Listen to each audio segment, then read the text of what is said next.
Important question, क्या हमें vaccine लगानी है या नहीं लगानी है?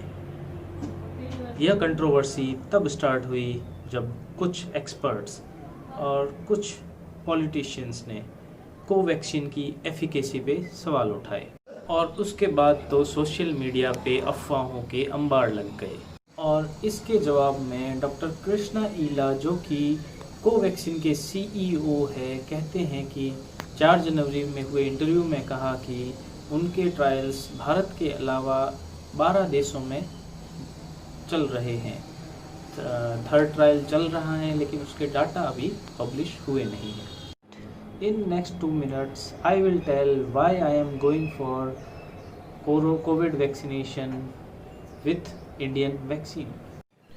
सबसे बड़ी कंट्रोवर्सी थी कोवैक्सीन के और कोविशील्ड के इमरजेंसी अप्रूवल को लेकर, बिकॉज कोवैक्सीन का थर्ड ट्रायल ऑनगोइंग था और इसको अप्रूवल दे दिया। कंट्रोवर्सी को समझने के लिए सबसे पहले हमें वैक्सीनेशन अप्रूवल प्रोसेस को समझना होगा।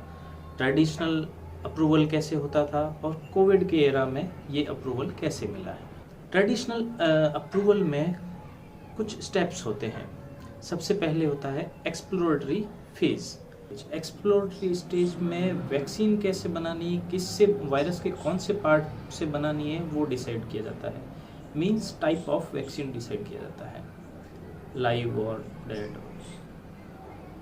नेक्स्ट स्टेज होता है animal studies, pre clinical stage. Pre clinical stage में एनिमल स्टडीज़ की जाती है। नॉन ह्यूमन प्राइमेट्स में एक्सपेरिमेंट किए जाते हैं। रैट, माइस, चिंपांजी आदि एनिमल्स पे एक्सपेरिमेंट किए जाते हैं। नेक्स्ट स्टेज है क्लिनिकल स्टेज। क्लिनिकल स्टेज में ह्यूमन ट्रायल्स होते हैं। ह्यूमन ट्रायल्स भी 3 फेजेज में होते हैं। सबसे पहले फेज़ 1। फेज़ 1 में 100 से कम वॉलंटियर्स पे वैक्सीन दी जाती है और वैक्सीन की सेफ्टी देखी जाती है। ट्रायल्स, फेज़ 2 ट्रायल्स में 100 से 1000 ह्यूमंस पे इसकी इम्यूनोजेनिसिटी एंड सेफ्टी देखी जाती है, ट्रायल्स किया जाता है।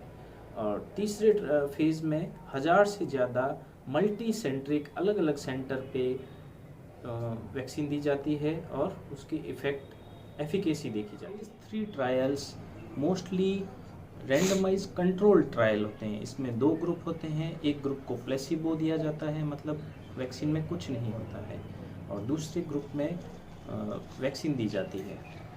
फेज़ 3 के बाद रेगुलेटरी कंट्रोल होता है, अप्रूवल होता है, उसके बाद मैन्युफैक्चरिंग होता है और उसके बाद क्वालिटी कंट्रोल मेंटेन किया जाता है। आउटब्रेक या पेंडेमिक के केस में यह प्रोसेस 1 बाय 1 नहीं होता है, पैरेलल चलता है, जैसा कि कोविशील्ड और कोवैक्सीन के केस में हुआ। फेज़ 3 के ट्रायल के रिजल्ट आने से कई समय पहले मैन्युफैक्चरिंग स्टार्ट हो चुका था और फेज़ 2 के इम्यूनोजेनिसिटी इस्टेब्लिश्ड होने के बाद में इसे इमरजेंसी अप्रूवल दे दिया गया। यह सारा वैक्सीन अप्रूवल प्रोसेस समझने के बाद अब मैं बताता हूँ why I am going for vaccination. First, यह इमरजेंसी अप्रूवल जस्ट एक फास्ट एंड प्रोसेस है, इसमें कोई फाउल प्ले नहीं है। सेकेंड रीज़न, भारत वर्ल्ड की 60% वैक्सीन्स का उत्पादन करता है। India is a power bank of vaccines, so we have experience and technology both, so we should believe in India and Indian vaccine. घर की मुर्गी दाल बराबर यहाँ उचित कहना नहीं है। थर्ड रीज़न, इस वैक्सीन की सेफ्टी 90% और एफिकेसी 70 to 90% है। अगर किसी वैक्सीन की एफिकेसी 50% से ज़्यादा होता है तो वो गुड वैक्सीन होती है। फोर्थ रीज़न, वैक्सीनेशन के बाद हर्ड इम्यूनिटी डेवलप होगी और जो सीवियरिटी ऑफ नेक्स्ट इन्फेक्शन होती है वो बहुत कम हो जाएगी।